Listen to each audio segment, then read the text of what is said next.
Hi friends, welcome to our channel. ನಾನು ಚೆನ್ನಾಗಿದ್ದೀನಿ. ನೀವೆಲ್ಲ ಹೇಗಿದ್ದೀರಾ? ತಪ್ಪದೆ ಕಮೆಂಟ್ ಮಾಡೋದನ್ನು ಮರಿಬೇಡಿ. ನಾನಿವತ್ತು ನಿನ್ನೆನೇ ಹೇಳಿದ್ದೆ ಅಲ್ವಾ, ನಾಳೆ ವೆಯ್ಟ್ ಚೆಕ್ ಮಾಡ್ತೀನಿ ಅಂತ. ಸೊ ವೆಯ್ಟ್ ಚೆಕ್ ಮಾಡೋದಕ್ಕೆ ಬೆಳಗ್ಗೆ ಎದ್ದಾದಮೇಲೆ ಫ್ರೆಶ್ ಅಪ್ ಆಗಿ ಆಮೇಲೆ ನಾನು ನನ್ನ ವೆಯ್ಟ್ನ ಚೆಕ್ ಮಾಡ್ತಾಯಿದ್ದೀನಿ.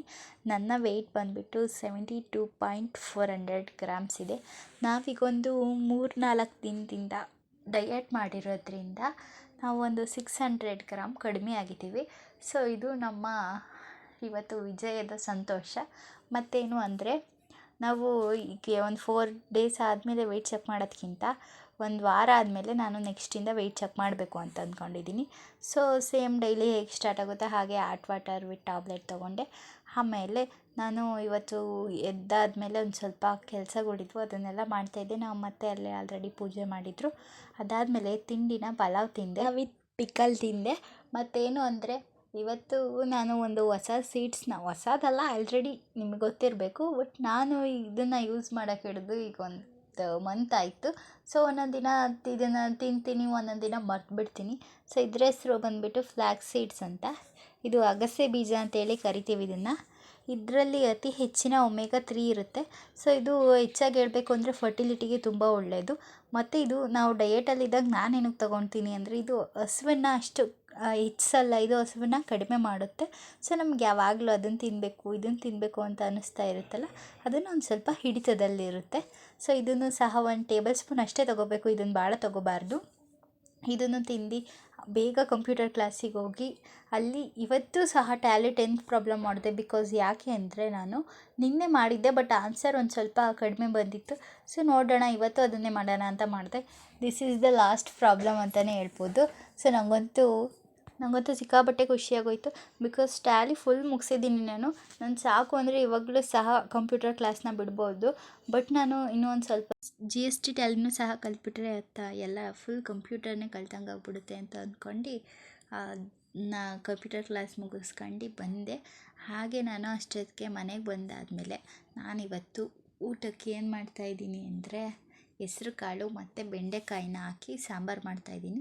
ಇದಕ್ಕೂ ಸಹ ಹೆಸ್ರು ಕಾಳು ಹುರ್ಕೊಳ್ಳೋಣ ಅಂತ ಆದಷ್ಟು ಬೇಗ ಹೆಸ್ರು ಕಾಳನ್ನ ಹುರ್ಕೊಳ್ತಾ ಇದ್ದೆ. ಇದನ್ನು ನಾನು ಹೆಸ್ರು ಕಾಳನ್ನ ನೀಟಾಗಿ ಹುರಿದ್ಬಿಟ್ಟು ಇದನ್ನು ಒಂದು ಬೌಲಿಗೆ ಹಾಕಿ ಅದನ್ನು ನೀರು ಹಾಕಿ ನೆನೆಹಾಕ್ತಾಯಿದ್ದೀನಿ. ಮತ್ತೇನು ಅಂದರೆ, ನಾನು ಮನೇಲಿ ಅಡುಗೆ ಒಂದು ಸ್ವಲ್ಪ ಮಾಡೋದು ಕಡಿಮೆನೇ. ಯಾಕೆ ಅಂದರೆ ನಮ್ಮ ಮನೇಲಿ ನಮ್ಮ ಅತ್ತೆ ಅಥವಾ ನಮ್ಮ ಅಕ್ಕ ಯಾರಾದರೂ ಮಾಡ್ತಾ ಇರ್ತಾರೆ. ನನಗೆ ಯಾವಾಗಾದರೂ ಇಂಟ್ರೆಸ್ಟ್ ಇದ್ದಾಗ ಅಷ್ಟೇ ನಾನು ಅಡುಗೆ ಮಾಡ್ತೀನಿ. ನನಗೆ ಒಂದೊಂದು ಸಲ ಅಡುಗೆ ಮಾಡಬೇಕು ಅನಿಸುತ್ತೆ, ಒಂದೊಂದು ಸಲ ನನಗೆ ಅಡುಗೆ ಮಾಡೋಕ್ಕೆ ಒಂಥರ ಬೇಜಾರಾಗ್ತಾ ಇರುತ್ತೆ. ಸೊ ನಾನೇನು ಹೇಳ್ತೀನಿ ಅಂದರೆ, ನಾವು ಯಾವುದೇ ಕೆಲಸ ಮಾಡಲಿ ತುಂಬ ಇಂಟ್ರೆಸ್ಟ್ ಕೊಟ್ಟು ಮಾಡಿದರೆ ಅದು ಒಂಥರ ಚೆನ್ನಾಗಾಗುತ್ತೆ ಅಂತ ಹೇಳ್ತೀನಿ. ನಾವು ಯಾವ ಕೆಲಸ ಮಾಡ್ತಿರ್ತೀವಿ ಅದೇ ಕೆಲಸದ ಕಡೆ ಗಮನ ಕೊಟ್ಟು ಮಾಡಬೇಕು. ನಾನು ಏನು ಮಾಡ್ತೀನಿ ಅಂದರೆ, ನನಗೆ ಇಂಟ್ರೆಸ್ಟ್ ಇಲ್ಲ ಅಂದರೆ ನಾನು ಆ ಕೆಲಸನೇ ಮಾಡೋಕ್ಕೋಗಲ್ಲ. ನನಗೆ ಏನು ಇಷ್ಟನೋ ನಾನು ಅದನ್ನೇ ಮಾಡೋದು. ನನಗೆ ಯಾರೋ ಹೇಳ್ಬೇಕು ಅಂತ ಇಲ್ಲ, ಯಾರು ಹೇಳಿದ್ರು ನನಗೆ ಇಷ್ಟ ಇಲ್ಲ ಅಂದರೆ ನಾನು ಖಂಡಿತವಾಗಿಯೂ ಏನೂ ಮಾಡಲ್ಲ. ಮತ್ತೇನು ಅಂದರೆ, ಬೆಂಡೆಕಾಯಿನ ಸಹ ಹುರ್ಕೊಳ್ತಾ ಇದ್ದೆ. ನಾನು ಇತ್ತೀಚೆಗೆ ಅಡುಗೆ ಮಾಡಬೇಕು ಅನಿಸುತ್ತೆ ನನಗೆ ವೀಡಿಯೋ ಮಾಡ್ತೀನಿ ಅಂತ. ಸೊ ಅಡುಗೆ ಏನಕ್ಕೆ ಮಾಡ್ತೀನಿ, ವೀಡಿಯೋ ಮಾಡ್ತೀನಿ, ಹಾಗಾಗಿ ನಾನು ಅಡುಗೆ ಮಾಡ್ತೀನಿ. ಮತ್ತೇನು ಅಂದರೆ, ಅದನ್ನೆಲ್ಲ ಹುರ್ಕೊಂಡು ತೆಗ್ದಿಟ್ಟಾದಮೇಲೆ ಇದಕ್ಕೆ ಒಂದು ಸ್ವಲ್ಪ ಎಣ್ಣೆ ಹಾಕ್ತಾಯಿದ್ದೀನಿ. ಎಣ್ಣೆ ಹಾಕಿ ಅದಕ್ಕೆ ಸ್ವಲ್ಪ ಸಾಸಿವೆ ಹಾಕ್ತಾಯಿದ್ದೀನಿ. ಸಾಸಿವೆ, ಒಂದು ಸ್ವಲ್ಪ ಜೀರಿಗೆ, ಅವೆರಡನ್ನೂ ಹಾಕಾದ್ಮೇಲೆ ಅದಕ್ಕೆ ಕರಿಬೇವು ಹಾಕ್ತಾಯಿದ್ದೀನಿ. ಕರಿಬೇವು ಹಾಕಿ ಒಂದು 2 ಬೆಳ್ಳುಳ್ಳಿನ ಸಣ್ಣದಾಗಿ ಜಜ್ಜಿಟ್ಕೊಂಡಿದ್ದೆ, ಅದನ್ನು ಹಾಕ್ತಾಯಿದ್ದೀನಿ. ಅದಾದಮೇಲೆ ಅದಕ್ಕೆ ಸ್ವಲ್ಪ ಈರುಳ್ಳಿ ಹಾಕಿ ಇದಕ್ಕೆ ಸ್ವಲ್ಪ ಟೊಮೊಟೊನೂ ಸಹ ಹಾಕ್ತಾಯಿದ್ದೀನಿ. ಟೊಮೊಟೊ ಹಾಕಾದ್ಮೇಲೆ ಅದಕ್ಕೆ ನಾವು ಹೆಸ್ರು ಕಾಳು ಇಟ್ಕೊಂಡಿದ್ವಲ್ಲ, ಹೆಸ್ರು ಕಾಳು ಅದನ್ನು ಸಹ ಇದಕ್ಕೆ ಹಾಕ್ತಾಯಿದ್ದೀನಿ. ಅದರಲ್ಲಿರೋವಂಥ ನೀರನ್ನ ತೆಗೆದುಬಿಟ್ಟು ಹೆಸ್ರು ಕಾಳನ್ನೂ ಹಾಕ್ತಾಯಿದ್ದೀನಿ. ಇದೆಲ್ಲದನ್ನೂ ಒಂದು ಸ್ವಲ್ಪ ಹೊತ್ತು ಬೇಯೋದಕ್ಕೆ ಅಂತ ಬಿಟ್ಟಿದ್ದೀನಿ. ಸೊ ನಾನು ಹಾಗೆ ಪಕ್ಕದಲ್ಲಿ ಹುಣಸೆ ಹಣ್ಣನ್ನು ಸಹ ನೀಟಾಗಿ ತೊಳೆದ್ಬಿಟ್ಟು ನೆನೆಸ್ಕೊಂಡು ಇಟ್ಕೊಂಡಿದ್ದೆ. ಮತ್ತು ನಾವು ಇದಕ್ಕೆ ಬೇಕಾಗುವಂಥ ಖಾರದ ಪುಡಿ ಮತ್ತು ಸಾಂಬಾರು ಪುಡಿ ಇದನ್ನು ಸಹ ಹಾಕೋಣ. ಅದಕ್ಕೆ ನಾನೊಂದು ಸ್ವಲ್ಪ ಕಾಯಿ ತುರಿ ತೊಗೊಳ್ತಾ ಇದ್ದೀನಿ. ಕಾಯಿ ತುರಿಗೆ ಒಂದು ಸ್ವಲ್ಪ ಖಾರದ ಪುಡಿ ಹಾಗೆ ಸ್ವಲ್ಪ ಸಾಂಬಾರು ಪುಡಿ ಎರಡನ್ನೂ ಇದಕ್ಕೆ ಹಾಕ್ತಾಯಿದ್ದೀನಿ. ಇದು ಆ್ಯಕ್ಚುಲಿ ಜಾರ್ ಥರ ಕಾಣಿಸ್ತಾ ಇದೆ, ಬಟ್ ಅದು ಜಾರ್ ಥರ ಕಾಣಿಸ್ತಾ ಇದೆ. ಒಂದು ಬೌಲಿಗೆ ಹಾಕ್ತಾಯಿದ್ದೀನಿ ಅದನ್ನು. ಮತ್ತು ನಾವು ಹುರಿದಿಟ್ಕೊಂಡಿರೋಂಥ ಬೆಂಡೆಕಾಯಿನೂ ಸಹ ಇದರೊಳಗಡೆ ಸೇರಿಸಿ ಅದನ್ನು ನೀಟಾಗಿ ಹುರಾಡ್ಕೊಳ್ತಾ ಇದ್ದೀನಿ. ಹಾಗೆ ನಾವು ಆವಾಗಲೇ ಕಾಯಿ ಮತ್ತು ಖಾರದ ಪುಡಿ, ಸಾಂಬಾರು ಪುಡಿ ಮೂರನ್ನು ಸಹ ಒಂದು ಬೌಲಿಗೆ ಹಾಕಿಟ್ಟಿದ್ವಲ್ಲ, ಅದಕ್ಕೆ ಸ್ವಲ್ಪ ನೀರು ಹಾಕಿ ಅದನ್ನು ನೀಟಾಗಿ ಮಿಕ್ಸ್ ಮಾಡಿ ಇದರೊಳಗಡೆ ಹಾಕ್ತಾಯಿದ್ದೀನಿ. ಹಾಕಿ ಅದನ್ನು ನೀಟಾಗಿ ಇದನ್ನು ಮಾಡ್ತಾಯಿದ್ದೀನಿ. ಇದೊಂದು ಸ್ವಲ್ಪ ಗಟ್ಟಿ ಅನ್ನಿಸ್ತು, ನನಗೆ ಪಲ್ಯ ಮಾಡ್ತಾಯಿದ್ದೀನೋ ಏನೋ ಅನ್ನೋ ಥರ ಫೀಲ್ ಆಗ್ತಾಯಿತ್ತು. ಸೊ ಅದಕ್ಕೆ ಸ್ವಲ್ಪ ನಾನು ನೀರನ್ನ ಹಾಕ್ತಾಯಿದ್ದೀನಿ ಸಾಂಬಾರು ಥರ ಆಗಲಿ ಅಂತ. ಪಲ್ಯನೂ ಇಷ್ಟೇ, ನಾವು ಗಟ್ಟಿಗೆ ಮಾಡಿದರೆ ಅದು ಪಲ್ಯ, ತೆಳ್ಳಗೆ ಮಾಡಿದ್ರೆ ಸಾಂಬಾರು, ಇಷ್ಟೇ, ದಟ್ ಸಾಲ ಅಂತ ಹೇಳ್ತೀನಿ. ಮತ್ತೇನು ಅಂದರೆ ಅದನ್ನೆಲ್ಲ ಹಾಕಾದ್ಮೇಲೆ ನೀವು ಇದರಲ್ಲಿ ಏನಪ್ಪ ಈ ಥರ ಬ್ಲಾಕ್ ಕಾಣ್ತಾ ಇದೆಯಲ್ಲ, ಏನಾದರೂ ಹಾಕಿದಾಳ ಅಂದ್ಕೋಬೇಡಿ. ಅದು ನಾವು ಬೆಂಡೆಕಾಯಲ್ಲಿರುವಂಥ ಬೀಜಗಳಿರ್ತಾವಲ್ಲ ಬೆಂಡೆಕಾಯಲ್ಲಿ, ಸೊ ಅದು ಎಕ್ಸ್ಟ್ರಾ ಫ್ರೈ ಮಾಡ್ತಾ ಅದೆಲ್ಲ ಕರ್ಗೋಗಿದೆ ಅಷ್ಟೇ. ಮತ್ತು ಅದಾದಮೇಲೆ ಅದಕ್ಕೆ ಸ್ವಲ್ಪ ಉಪ್ಪನ್ನು ಹಾಕ್ತಾಯಿದ್ದೀನಿ. ನನಗೆ ಸಾಂಬಾರು ಮಾಡಿ ಆದಮೇಲೆ ನೆನಪಾಗ್ತಾಯಿದೆ ಇವಾಗ ವೀಡಿಯೋ ಮಾಡಬೇಕಾದ್ರೆ ನಾನು ಸ್ವಲ್ಪ ಕೊತ್ತಂಬರಿ ಸೊಪ್ಪೇ ಹಾಕ್ಲಿಲ್ವಲ್ಲ ಅಂತ. ಮತ್ತು ಅದಾದಮೇಲೆ ನಾನು ಮುದ್ದೆ, ಅನ್ನ, ಸಾರು ಅಷ್ಟು ಮಾಡಿ ಮುಗಿಸಿ ಇಟ್ಟಿದ್ದೆ. ನನಗೆ ಅಡುಗೆ ಮಾಡೋದಕ್ಕಿಂತ ಅಡುಗೆ ಮನೆ ಕ್ಲೀನ್ ಮಾಡೋದೇ ಒಂದು ದೊಡ್ಡ ಬೇಜಾರು ಅಂತ ಹೇಳ್ತೀನಿ.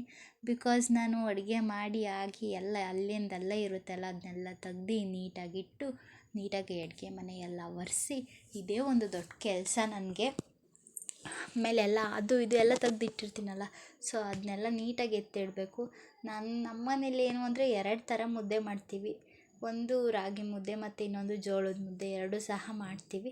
ಸೊ ಇದನ್ನೆಲ್ಲ ಅಡುಗೆ ಮನೆ ಎಲ್ಲ ಎಲ್ಲೆಲ್ಲೋ ಏನೇನೋ ಎಲ್ಲ ಚೆಲ್ಲಿದ್ದೀನಿ. ಇದನ್ನೆಲ್ಲ ನೀಟಾಗಿ ಕ್ಲೀನ್ ಮಾಡ್ತಾಯಿದ್ದೀನಿ. ನೀಟಾಗಿ ಕ್ಲೀನ್ ಮಾಡಿ ಎಲ್ಲ ಒಂದು ಕಡೆ ಜೋಡಿಸಿ ಇಡ್ತಾಯಿದ್ದೀನಿ. ನಮ್ಮನೆ ಮುದ್ದೆ ನೋಡಿದರೆ ಗೊತ್ತಾಗುತ್ತೆ ನಮ್ಮನೇಲಿ ಎಷ್ಟು ಜನ ಇದ್ದೀವಿ ಅಂತ. ನಮ್ಮನೇಲಿ 5 ಮುದ್ದೆ ಮಾಡಿದ್ದೀನಿ, ಬಟ್ ನಮ್ಮನೇಲಿ 6 ಜನ ಇದ್ದೀವಿ. ಸರಿ 7 ಜನ ಇದ್ದೀವಿ. ನಮ್ಮ ಅಕ್ಕನ ಮಗಳು ಸೇರಿ 7 ಜನ ಇದ್ದೀವಿ.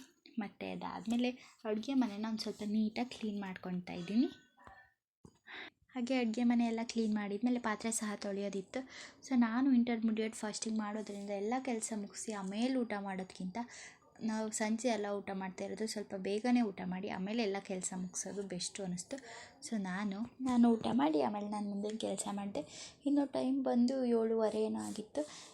ಟೈಮಿನ ಸಾಕಷ್ಟಿದೆ ಅಂತ ನಾನು ನಿನ್ನೆ ಕಟ್ ಮಾಡಿರೋ ಬ್ಲೌಸ್ನ ಹೊಲಿಯೋಣ ಅಂತ ಹೋದರೆ, ನಾನು ಈ ದಾರ ಹಾಕೋಣ ಅಂತ ಈ ಡಬ್ಬಿಲೆಲ್ಲ ಒಂದು ಪೆನ್ ಇಂಕು ಎಲ್ಲ ಲೀಕ್ ಆಗಿಬಿಟ್ಟಿತ್ತು.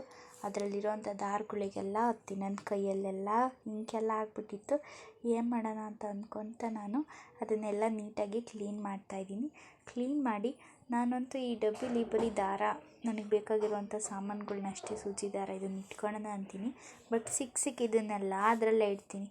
ಒಂದೊಂದು ಸಲ ನನ್ನ ಹತ್ರ ಇಷ್ಟಕ್ಕೊಂದು ದಾರ ಇದ್ದರೂ ಒಂದೊಂದು ಕಲರ್ ಅಂತೂ ಸಿಗೋದೇ ಇಲ್ಲ. ಸೊ ಅದಕ್ಕೆ ನಾನು ಇವತ್ತೊಂದು ಸ್ವಲ್ಪ ಅದನ್ನೆಲ್ಲ ನೀಟಾಗಿ ಕ್ಲೀನ್ ಮಾಡ್ಕೊಳ್ಳೋಣ ಅಂತ, ನನಗೆ ಯಾವ ಬೇಕಾಗುತ್ತೆ ಅದನ್ನು ಮಾತ್ರ ನಾನು ಅದರೊಳಗಡೆ ನೀಟಾಗಿ ಎತ್ತಿಡ್ತಾಯಿದ್ದೀನಿ. ಕ್ಯಾಶುಯಲಿ ಹೇಳ್ಬೇಕಂದ್ರೆ ಟೇಪ್ ಬೇಕಾಗ್ಬೋದು, ಮತ್ತು ನಾವು ಎಣ್ಣೆ ಹಾಕಲಿಕ್ಕೆ ಅಂತ ಒಂದು ಇಟ್ಕೊಂಡಿರ್ತೀವಲ್ಲ ಡಬ್ಬಿ ಥರದ್ದು, ಅದು ಬೇಕಾಗುತ್ತೆ. ಮತ್ತು ಟ್ರಿಮ್ಮರು, ಹಾಗೆ ನಾನೊಂದು ಪೆನ್ನು ಮತ್ತು ಪೆನ್ಸಿಲು 2 ಸಹ ಇರಲಿ ಅಂದ್ಕೊಂಡೆ. ಹಾಗೆ ಮತ್ತು ಅದರಲ್ಲಿರುವಂಥ ಕ್ರೋಶ ತಗೊಳ್ತಾ ಇದ್ದೀನಿ. ಯಾಕೆ ಅಂದರೆ ನಾನು ದಾರ ಸುತ್ತಲಿಕ್ಕೆಲ್ಲ ಕ್ರೋಶನೇ ಬಳಸೋದು. ಮತ್ತು ಇಲ್ಲಿರೋವಂಥ ಎಲ್ಲವನ್ನೂ ತೆಗೆದಿಡ್ತಾಯಿದ್ದೆ. 1-2 ದಿನ ಈ ಥರ ಇಟ್ಕೊಳ್ತೀನಿ, ಮತ್ತು ಎಲ್ಲದಕ್ಕೂ ಅದರಲ್ಲಿ ಇದನ್ನ ಹಾಕೋದು, ಇದರಲ್ಲಿ ಅದನ್ನ ಹಾಕೋದು, ಬರೀ ಇದೇ ಆಗುತ್ತೆ.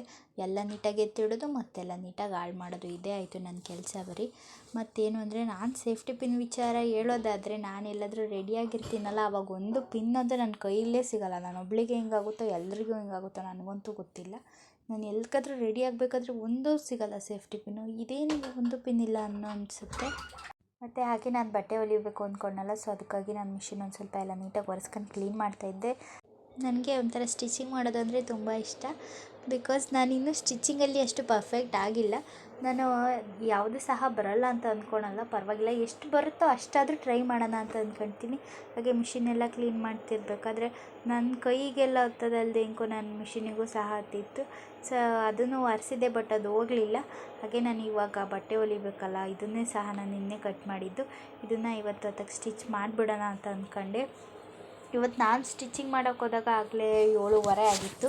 ನಾನು ಅದನ್ನೆಲ್ಲ ಜೋಡಿಸ್ಕೊಂಡು ಅದನ್ನೆಲ್ಲ ನೀಟಾಗಿಟ್ಟು ಅದನ್ನ ನಾನು ದಾರ ಹಾಕೋಣ ಅಂತ ಡಬ್ಬಿನೆಲ್ಲ ಕ್ಲೀನ್ ಮಾಡಿ ಅಷ್ಟೊತ್ತಿಗಾಗಲೇ ಟೈಮ್ ಆಗಿತ್ತು. ಒಂದು ಸ್ವಲ್ಪ ಸ್ಟಿಚ್ ಮಾಡಿ ಅದನ್ನ ಹಂಗೆ ಎತ್ತಿಟ್ಟೆ. ಮತ್ತೇನು ಅಂದರೆ ನಾನು ಮೊನ್ನೆ ನಮ್ಮ ರೂಮ್ ಕ್ಲೀನ್ ಮಾಡಬೇಕಾದ್ರೆ ಕೆಲವೊಂದು ಬುಕ್ಸ್ನ ಓದ್ತೀನಿ ಅಂತ ಹಾಗೆ ಎತ್ತಿಟ್ಕೊಂಡಿದ್ದೆ. ಇಲ್ಲೇ ಕೆಳಗಡೆ ಇಟ್ಟರೆ ಬೇಗ ಸಿಗುತ್ತೆ, ಬೇಗ ಓದ್ಬೋದು ಅಂತ. ಸೊ ಅದನ್ನು ಸಹ ಮಲ್ಕೊಳ್ಳೋಕ್ಕಿಂತ ಮುಂಚೆ 2 ಬುಕ್ಕಲ್ಲೂ ಒಂದೊಂದು ಪೇಜ್ನ ಓದಿ ನಾನು ಮಲ್ಕೊಂಡೆ. ಇವತ್ತಿನ ನನ್ನ ದಿನ ಹೀಗಿತ್ತು. ಹಾಗೆ ಏನು ಅಂದರೆ ಇವತ್ತೊಂಥರ ಖುಷಿ, ಫಸ್ಟ್ನೇ ಖುಷಿ ವಿಷಯ ಬಂದುಬಿಟ್ಟು ಟ್ಯಾಲಿ ಕಂಪ್ಲೀಟ್ ಆಯಿತು ಅಂತ. ಹಾಗೆ ಇನ್ನೂ ಖುಷಿಯಾಗೋದಕ್ಕೆ ಕಾರಣ ಏನು ಅಂದರೆ, ನಾನು ಈಗ ಒಂದು 4 ದಿನದಲ್ಲಿ ಒಂದು 600 ಗ್ರಾಮ್ ಕಡಿಮೆ ಮಾಡಿದ್ದೀನಿ ಅಂತ. ಇದು ಸಹ 2 ಖುಷಿ ವಿಷಯ. ಏನು ಅಂದರೆ ಇವತ್ತಿನ ನನ್ನ ದಿನ ಹೀಗಿತ್ತು. ನಾಳೆ ಮತ್ತೊಂದು ಹೊಸ ವಿಡಿಯೋದೊಂದಿಗೆ ನಾನು ಬರ್ತೀನಿ. Thank you for watching. Do subscribe my channel.